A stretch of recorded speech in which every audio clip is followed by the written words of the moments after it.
and welcome to the May 2026 episode of the Alice in Supply Chains podcast. Every month, this podcast covers the latest news concerning third-party security, posture management, and digital supply chain risk. We pick a few of the industry's most interesting stories and discuss them. This podcast accompanies the very popular Alice in Supply Chains newsletter, which covers a lot more ground. If you like what you hear in this podcast, you can join 15,734 other subscribers and read the Alice in Supply Chains newsletter every month. To subscribe, you can go to tenchysecurity.com, click on Insights and News, and then Alice in Supply Chains newsletter. Also, if you're listening to this, do us a favor, subscribe. Button's right there. Go ahead and hit it. All right, let's get the show started. I'm your host, Adrian Sanabria, founder of the Defenders Initiative, and joining me is Alex Sieira, the CTO and co-founder of Tenchi Security. How you doing, Alex? I'm fine. So, second recording in a row because one of the things we have to talk about, we have new extra episodes coming up. Yep. It's the people listening to this won't know because these will come out at different times. But yeah, we're recording 2 episodes in 24 hours because we had a very special episode that's coming up soon with Alex Pinto of the Verizon DBIR. Yep. All right. So Vibes, I've had a busy couple of months. Right after my RSA talk, I announced I was going to start releasing breach analyses. I hired an intern to do that. There's about 6 in the can waiting for me to edit and publish them. So I'm the blocker on that now. And I also finally got into vibe coding and launched. So I've been tracking all companies that have gone out of business because of a breach. You know this, Alex, for a long time, for almost 10 years now, since 2017. And since 2020, it's been a Google sheet, and journalists have been using this, and people have been sharing this, and I've been a little embarrassed that they've had to link to a Google sheet, not a proper website. So finally tried out, did a bunch of research, what would be the best tool, used Replit for it, was delighted with the results, learned something very quickly about some of these vibe coding tools. Like Replit kept asking my permission to do things, and I wasn't really reading them. I was just clicking yes. And so the Destroyed by Breach website, destroyedbybreach.com, you can install as an app on your iPhone or on your Android phone. And it has like a little special icon and stuff, because I wasn't paying attention. And these things are designed to just burn as many tokens as possible. So it kept asking me, hey, do you want me to do this? Do you want me to do this? I thought it was still just building the website. The website was done. It was done like hours ago. And I was still clicking yes. And it was still just building random features that didn't need to be there. Interesting. All right. How about you? So how are the vibes on your side? Happy that it's finally getting a little bit colder here in Brazil. I will have a good book to read because our good friend Tony Martin Vega's book arrived. From Maps to Histogram, finally. So I get to read all of his amazing stuff. And I'm also super excited about the fact that this year, again, Tenchi Security is a contributor to the BIR. The BIR is coming up, the new edition, on May 19th, if my memory serves me right. There will be some analysis dedicated to the data that an unnamed third-party cyber risk management tool vendor that does inside-out scanning provided. I wonder who that is. Who could that be? Who could that be, right? It's Tenchi. And so I'm super excited about this, being able to contribute, work with Alex Pinto, my good friend, who does amazing job. And the BIR is like an industry treasure. It could be on a safer pair of hands. And we actually just recorded a special episode that will be released in tandem with the actual report, talking a little bit about the main changes, the main things. We can't give out any spoilers just in case this episode is released before the special episode, which is likely to happen. But stay tuned, watch this, because it's a very good summary of what's changed in the report. So I'm super excited. Lots of wonderful stuff going on. Yeah, yeah, and we found out recording that episode that Tony Martin Vega has a whole appendix in there. Appendix C in the Verizon DBIR is just is Tony, some data from Tony on how he uses the DBIR. But there's a lot of industry reports out there, but I don't think I've ever seen any that come within even an order of magnitude of the data that Verizon deals with. This year, they have over 30,000 incidents in their data set and over 20,000 confirmed data breaches in their data set. So it's really important data, because it's kind of following those trends, showing us where our security strategy should point, what we should be focusing on. And I've never seen a time in the cybersecurity industry where we needed focus more.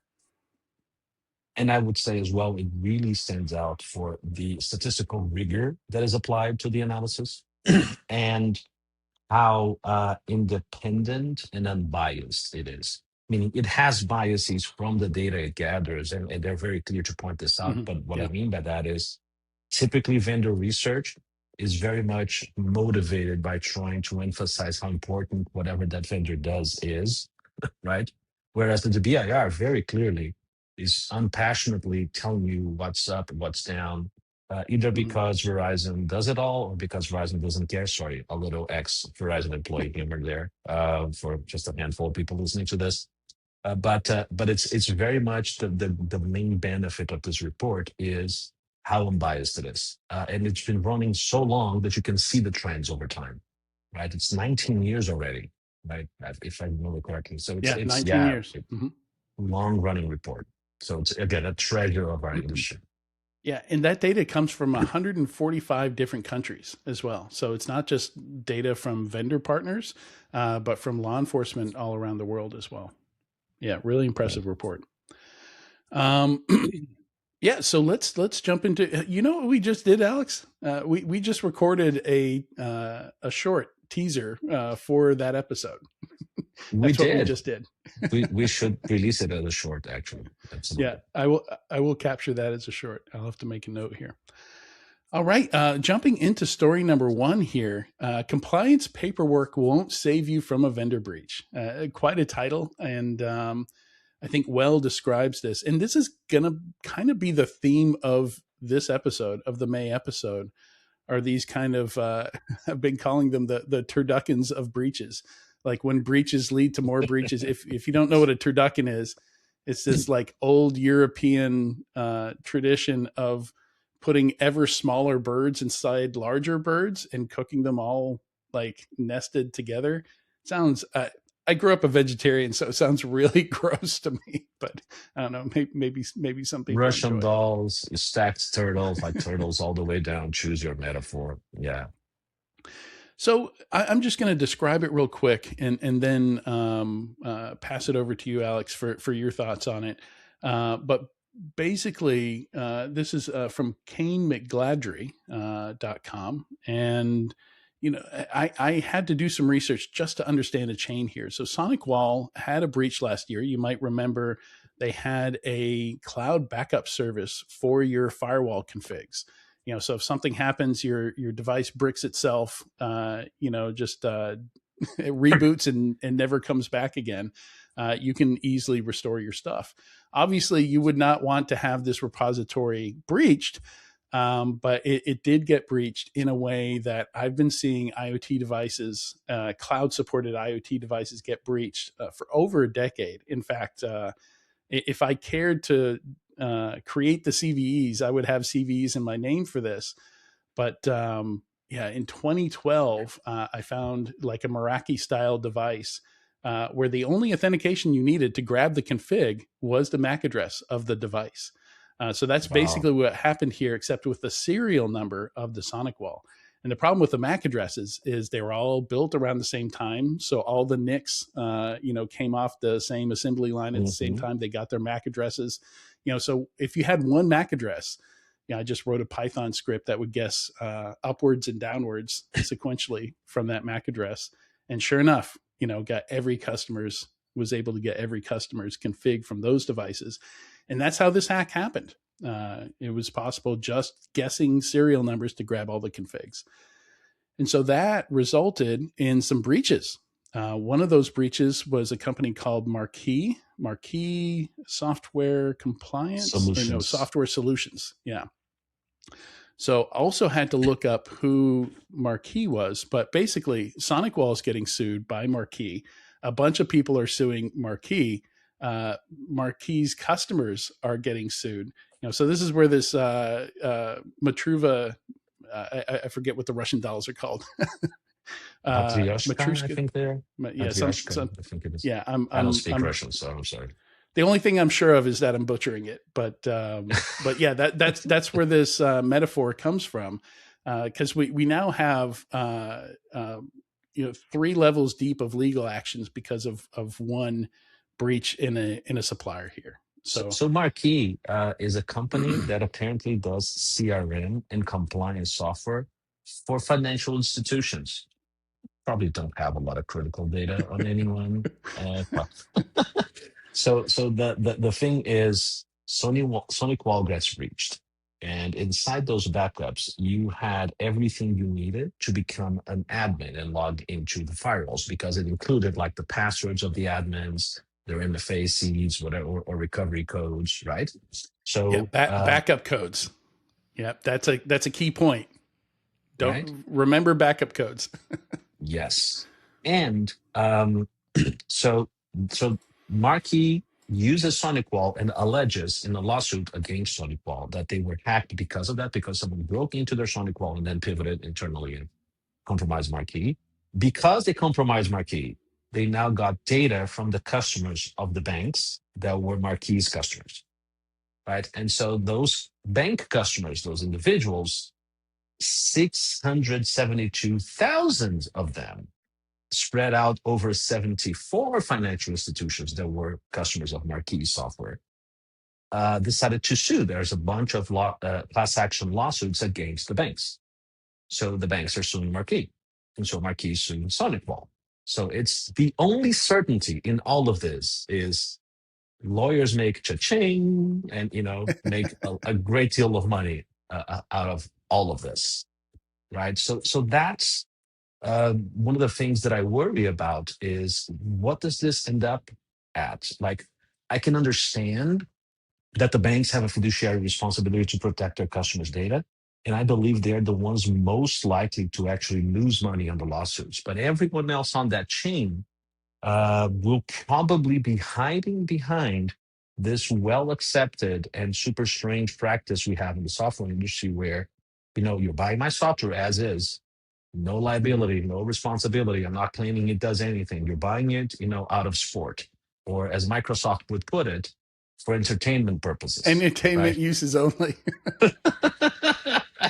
If you don't understand that reference, it's what the terms of service for Microsoft Copilot said at one point, that they don't guarantee that their AI will ever be accurate or do anything useful, and that if Yeah. you're using it, it's for entertainment uses only. While at the same time, their marketing department saying it's going to completely replace humans. But anyway, going back to the thing here, this is the point where I make the obligatory Dan Gear reference.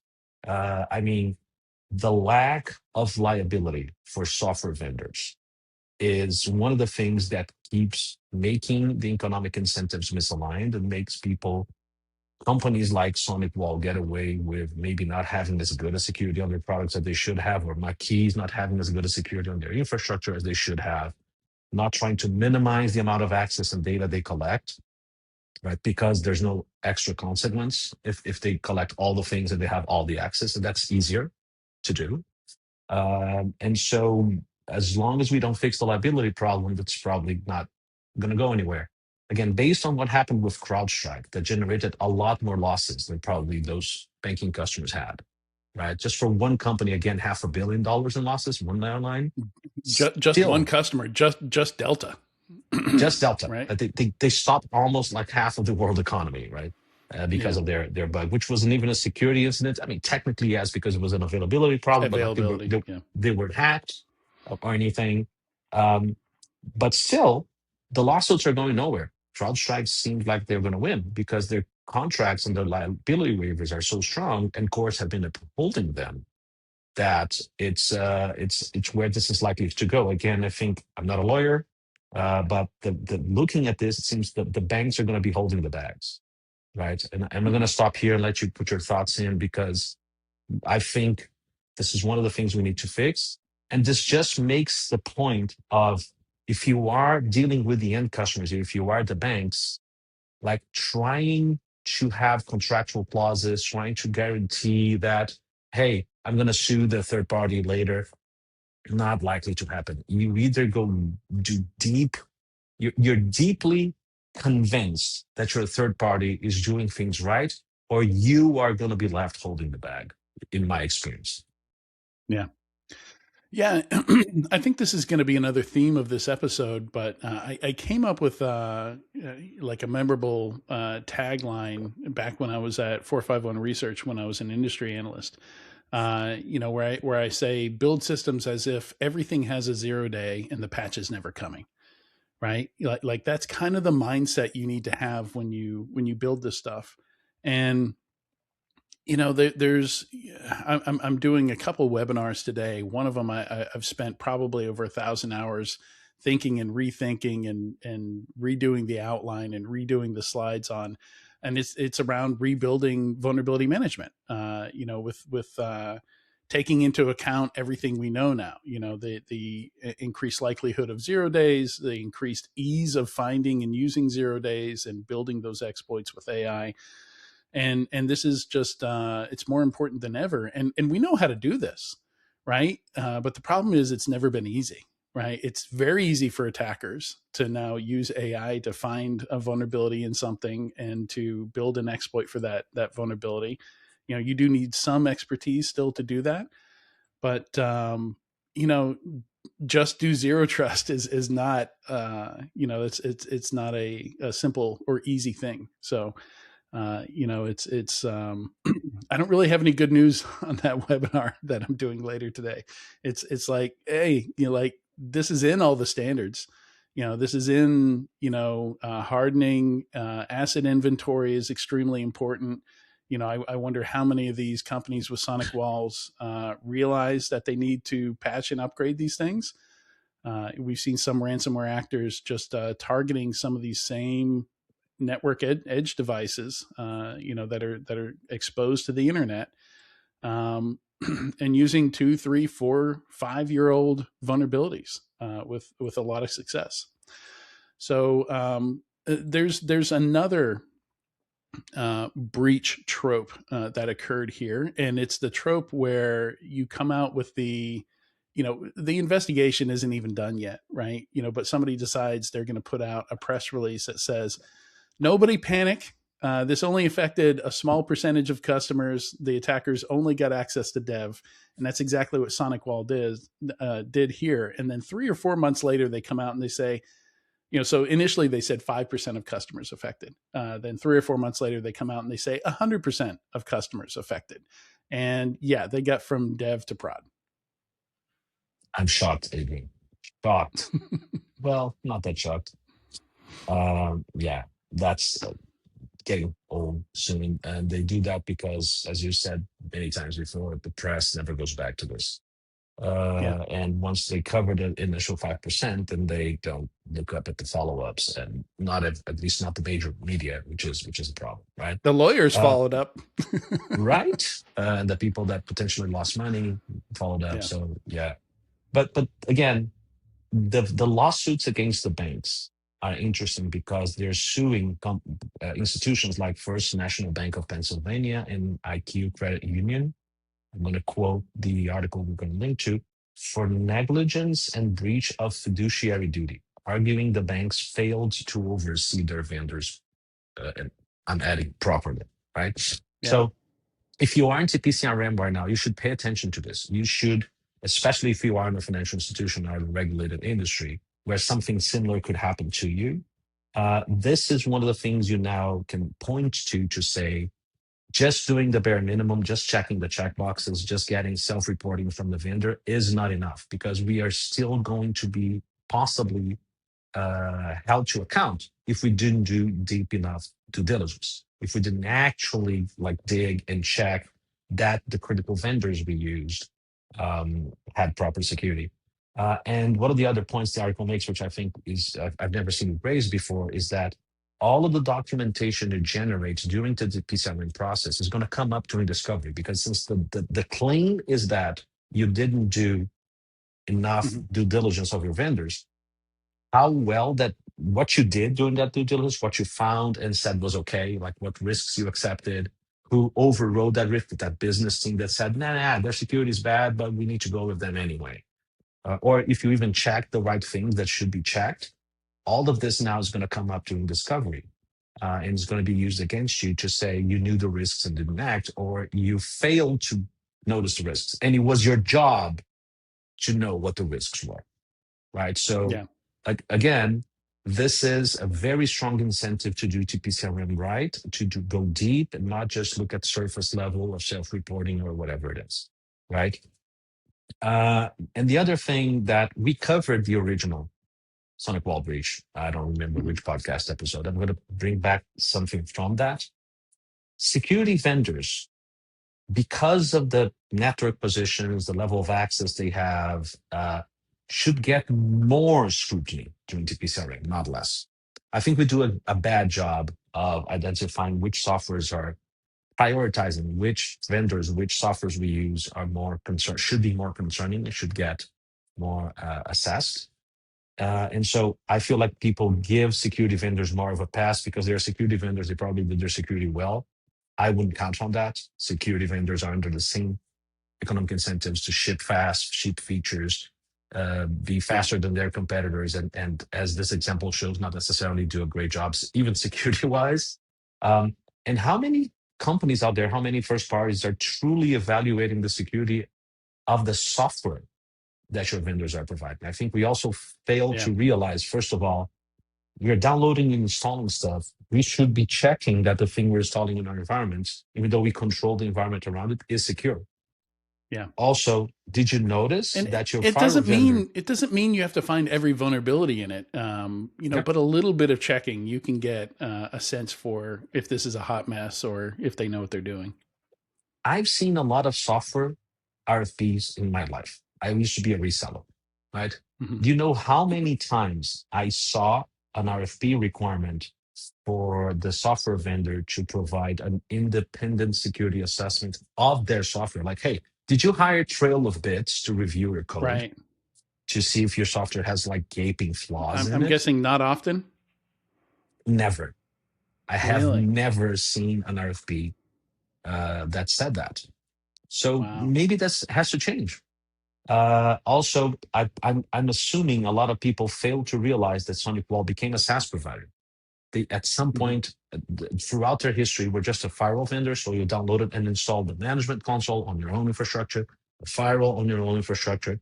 And if you didn't expose the management console right to the internet, which people still do, but again, if you're moderately responsible, you won't. You okay? This is all like I have the perimeter control around this. At some point, something flipped a bit, and Sonic Wall became a SaaS vendor because now they're backing up the content of your firewall to their cloud. Did your TPCRM notice that and adapt accordingly to now assess the security of their cloud? Right. And is this happening with other vendors you have right now, either software vendors or service providers? That's the kind of thing I would be asking if I were in TPCRM team, right? Yeah. Yeah. All of a sudden they enter a new category, right? And it's somebody made the decision whether or not to use that cloud backup service. I don't think that's required. It is your choice whether or not you want to use that. You can use these devices in isolation. And by the way, I bought a bunch of Sonic walls. I have a stack of Sonic walls over here because I was for this webinar later today. I was going to do a demo and just hack into one just to, just to kind of drive the point home of how much ransomware groups can squeeze like a single vulnerability to continue making money. But probably not going to have time to do that. But I will probably do that in the future. I'll hook up some of these Sonic walls. But yeah, there's this great quote from that same article. It says, when attackers exploited unencrypted MFA code stolen from SonicWall to breach Marquis' network on August 14th, 2025, they weren't thinking about the bank's SOC 2 reports. Yes. The SOC And 2 reports were not a protection, were not a control. Yes. and these MFA codes, more often called backup codes, right? Like if you lose the ability to produce TOTP codes or something like that, you reformat a phone or something like that. You'll often get these backup codes, and these backup codes are credentials, right? They And are. they should be handled as credentials. So Yes. that fact alone, the fact that SonicWall was storing these in the clear in their backup cloud is pretty damning. Like that's a rookie mistake. Yep. Yep. That's not great. All right, I think we've covered that to death, so we should move on there. Mm-hmm. And that is one thing about the Verizon data breach report that I wish they weren't quite as independent as they were, and they would, they do name some names in there because it's unavoidable to. And they give you enough detail in other cases that you can figure out who they're talking about. But I do wish they could name more names, but they do have to get people to cooperate with them. So they have to tiptoe a little bit. Yep. This episode is brought to you by Zanshin, built for a cooperative, continuous, and comprehensive approach to third-party cyber risk management. Annual vendor reviews make little sense in a world where cloud-first and AI-enabled third parties are changing their software, infrastructure, and security controls every day or multiple times a day. Traditional security rating solutions perform staggered testing of your third party's external attack surface, often retesting each finding or service only once every few weeks. Zanshin is the only security rating solution that combines both traditional outside-in testing with comprehensive non-intrusive inside-out scanning, including cloud, AI, and security solutions used by your third parties. And all environments are fully rescanned daily by default, so you and your third parties can react in a timely fashion. Get truly continuous third-party security monitoring now by visiting tenchysecurity.com and requesting a free trial. All right, so story number 2, supply chain attack chaining is the name that I gave this. And this is just, we're starting to see this more and more where a breach of one open source project or one company, like in the case of SonicWall, the previous story is an example of this, leads to dozens of attacks and months of pain. I think the first time I saw one breach lead to a whole bunch of different lawsuits and stories was the Sony Pictures breach, where because Sony Pictures was so interconnected within that particular industry, and because North Korea, released their files that they had stolen from them over a period of I think it was 6-8 weeks, something like that, maybe longer. The stories just kept coming. They were able to keep it in the news for 3, 4, 5 months, and just stories from stories. Like this cascading effect was kind of incredible that came out of that. So for this story particularly, I'm focusing on Aqua Security's Trivy. So Aqua started out as a container security company. Aqua and Twistlock, I think, were heavily competitive. They were the first 2 big companies that came out of that. I think Palo Alto Networks acquired Twistlock. I think is Aqua still private? I think it is. Mm-hmm. They have evolved into the CNAP category, so they have a CSPM offering. They acquired, I'm forgetting the name of the company, a small CSPM company. They always had container and Kubernetes security. Israeli company, I'm not sure they're doing super well, but they're still on the market. And Trivy is a great thing. Again, we're talking about a security. Argon. So they Uh, acquired Argon, CloudSploit, and TFSec. CloudSploit was the one I was thinking. Okay. Yes. Mm-hmm. And so both Trivy and CloudSploit are still open source, and they have, of course, the corporate enterprise versions of that into their offerings, their commercial offerings, Aqua. And Trivy is widely used. We ourselves use Trivy, by the way. We talked about in previous podcast episodes, and we have a blog post where we dodged the bullet of the Trivy thing for a variety of controls we had. So just a quick explanation of what Trivy does. It's a tool that you use to scan container images. So if you're building software using containers because they're going to be running either on AWS ECS or in Kubernetes, you create a container image that is very much what it sounds like. The same way you can have an image to install a laptop and it's like a pre-configured, everything is pre-installed. Mm-hmm. That's what a container image is, where you can have, for example, your application. That's how you deploy it. You create a container image with the updated code, and then you will create a service out of that on your Kubernetes cluster. And so what they do is they scan those container images to make sure that you're not using like outdated software packages on the operating Mm-hmm. system of that container image and things like that to checking for settings. Very useful, very powerful, very good tool. But again, it gets a lot of access to your pipeline. It's running on your CI/CD pipeline of your deploy if you're developing software using this. It gets access to all of your containers and everything inside them. And sometimes those streams will have secrets, either on the pipeline or in the container images themselves. So the attackers were very smart because it's super popular. It's well placed inside someone's architecture, right?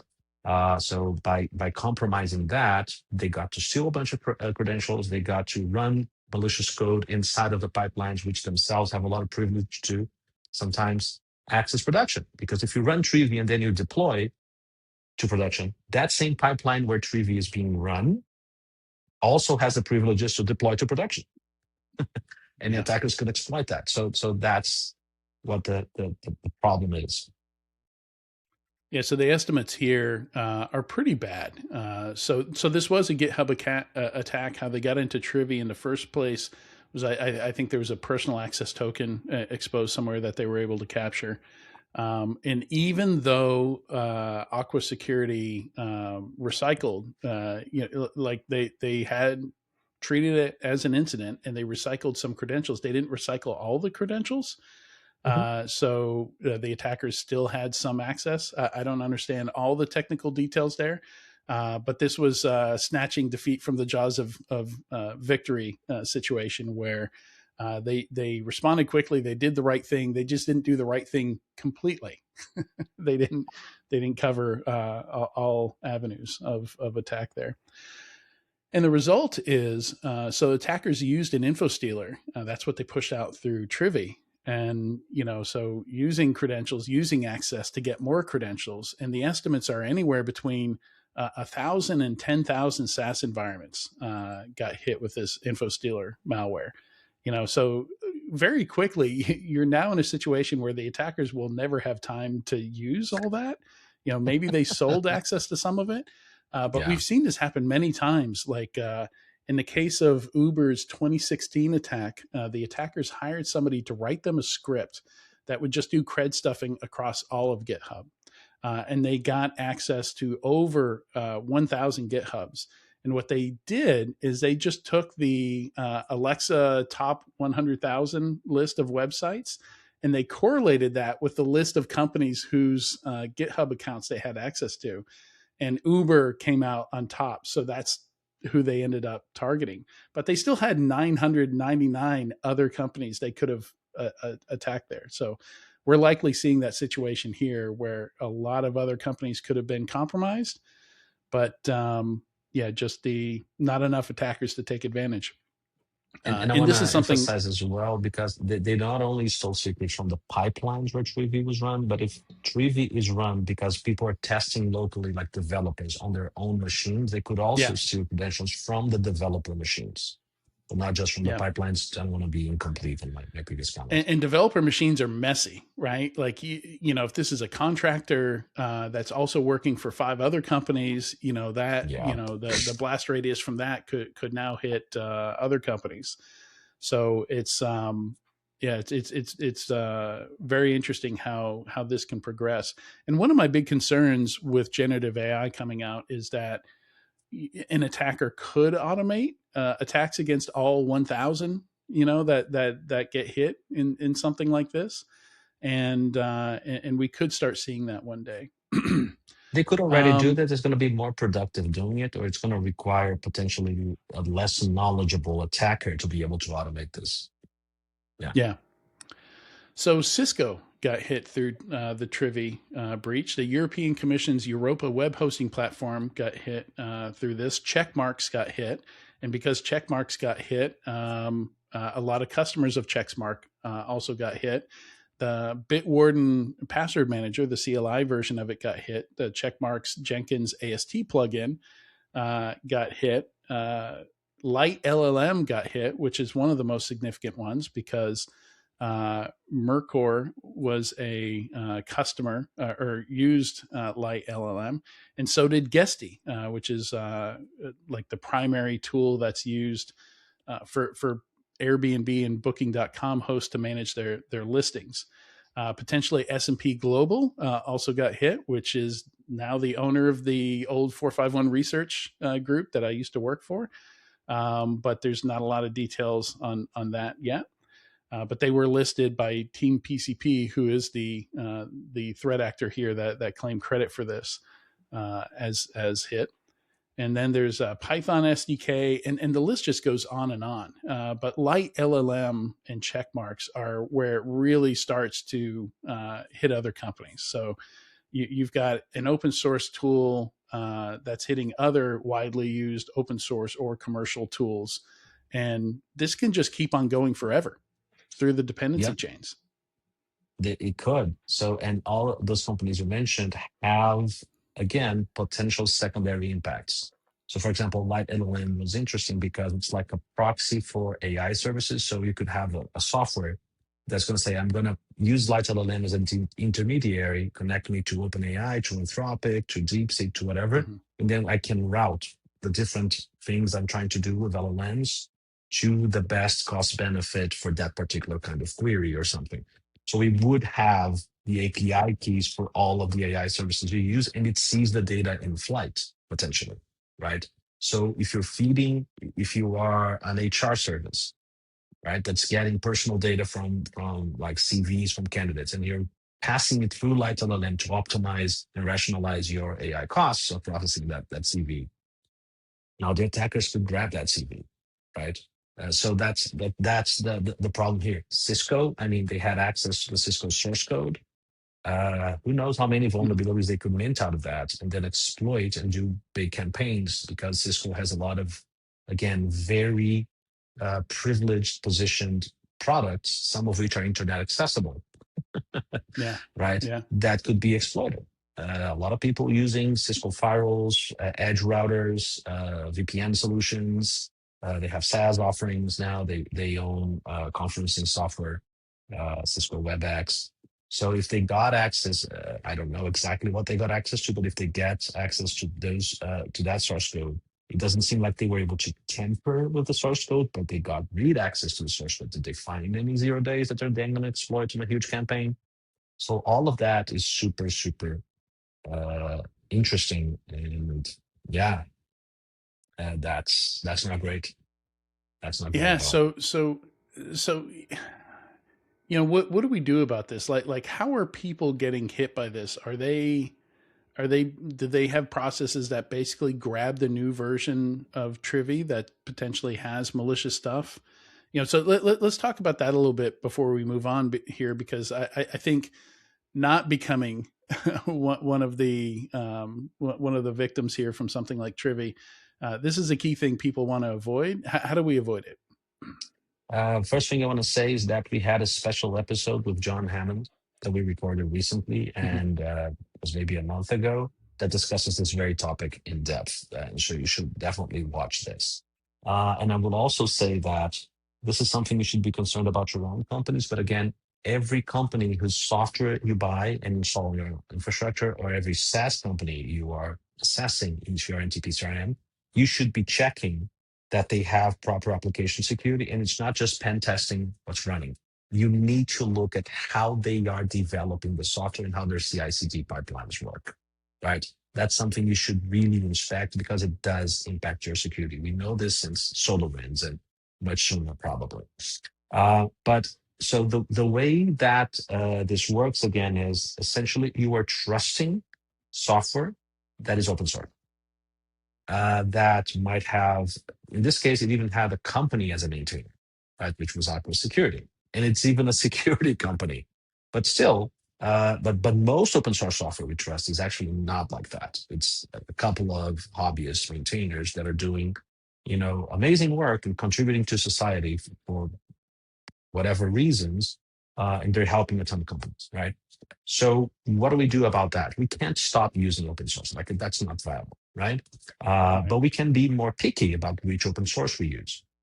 And so the reason why this is working is because we are using software that is untrusted without applying the proper controls to it or without taking due care.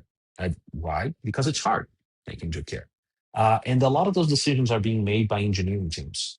And security traditionally has not worked super close with engineering teams. And we have even a bunch of people in security that come from either GRC backgrounds or networking backgrounds that don't understand software security.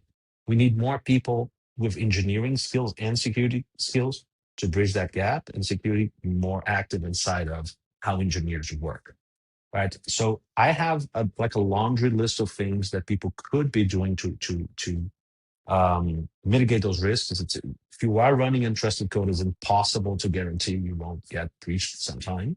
But those things will like make the odds be in your favor. So the first thing, and a lot of those are things everyone knows we should be doing, right? It's just that in this particular scope, we haven't done a good job, right? Reduce the scope and privileges associated with developer and CI/CD pipeline credentials, because that's what most of those tools have gone after. And I would add to that, make those credentials either not exist or be ephemeral as much as possible. So instead of, for example, so I'm going to give a very common example. You can create a long-lived AWS access key and put that on your GitHub Actions, on your CI/CD pipeline, so that you can deploy code automatically from GitHub into your AWS production environment. But the other thing you could do is use OIDC, OpenID Connect, to force GitHub to, every time there's a deploy, they get a set of ephemeral credentials that maybe last just an hour, and use that every time they deploy, right? If the attacker steals those credentials, unless they exploit them within that hour, they're useless now. Mm-hmm. So you don't pay Right. extra to do this. It's just an additional setup process that takes maybe half an hour more. And Once nobody's having to do it manually, right? Like it's No, once you you set just it up, it automate then it. happens automatically. This exactly the same as if you had a long-lived credential. But now, Right. these credentials have a lot less value to the attackers, and you can do the same for the developer access. You can have the developer Mm-hmm. sessions expire after 8 hours, Mm-hmm. and instead of creating long-lived credentials for them, you can create temporary credentials that they have to re-authenticate. Oh, there's some friction. The developers have to re-authenticate every 8 hours. Yes, they do. I think that's an acceptable level of friction, right? Yeah. For developers, given the benefit that that's bring. So reduce the privileges. Don't make everyone like root, and make the credentials either not exist because there's another kind of underlying trust, or that make them short lived, right? And Yeah. ephemeral. This would be a Compartmentalize. great talk or blog post, this laundry list of things, how not to get trivied. You should consider That's a sharing great that. idea, actually. Thank you. I will probably do that. I think we 'Cause, covered some of those in our blog post about how we dodged the tricky bullet, but I yeah. think my list is longer. We could make something larger out of it for sure. We should link to that blog post, by the way, on the show notes. Now that I think about it, um, you should compartmentalize your pipelines as much as possible. Like again, compartmentalization, sound security principle. One of the things that saved us was precisely that. Like we separate the CI from the CD. So CI means you're testing the code automatically as it's changed, and CD means you deploy it automatically. Once you said, okay, this is a new release of the Yeah. software, then I deploy it. We even do it in different platforms. So we do CI in GitHub and we do CD Right. inside of the very AWS environment where the production environment already is.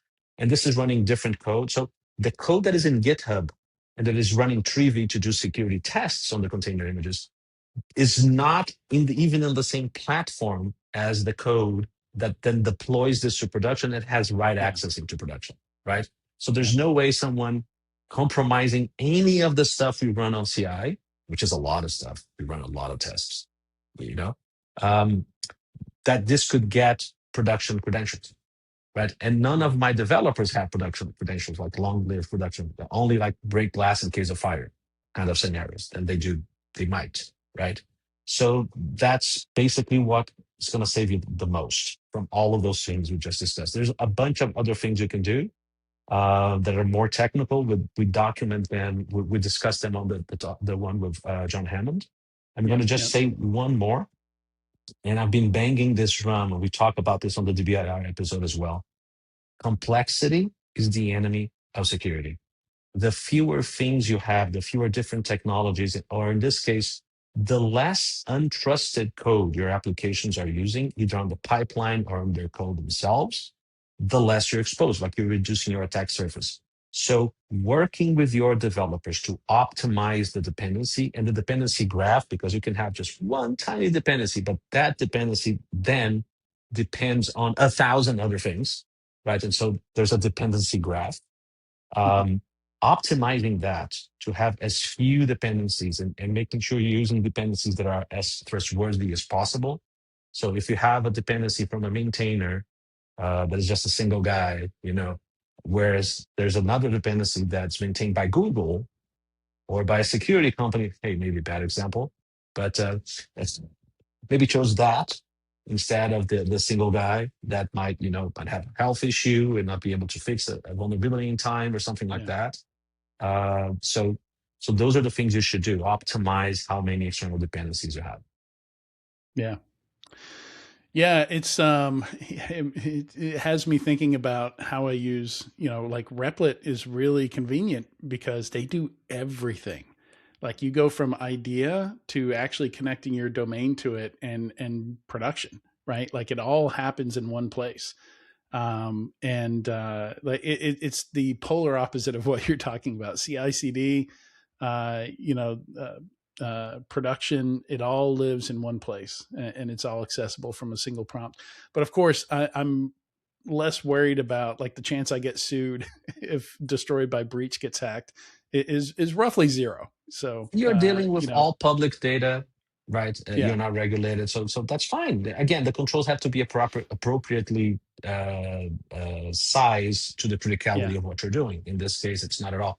And it's something that I think it should be very easy for third-party risk management teams to check with their third parties, right? Ensure they have SAST, so which is static application security testing, or SCA, software composition analysis tools, being used on all the software either that you buy or or on the SaaS infrastructure that you use, that they're scanning all the right software, that they're not missing out on anything, and that their incident response teams and yours have practiced this scenario where a package was compromised. We detect it through the SCA tool, right? It's going to tell mhm, us, hey, you're using a package here, and this package now has been compromised. That you know how to do incident response in those scenarios to identify whether you've been breached, either together on your infrastructure or in tandem with the third party that was the one that suffered that breach. So that is kind of easy to include in a third party assessment. But yeah, so that's all we've got for this month. Alexandre, thank you so much for joining me today. It was a pleasure as always. If you liked what you heard and you're on a platform where you can like, subscribe, or leave a comment, please do so. We'd love to get your feedback. Stay safe and stay vigilant, and we'll see you again next month.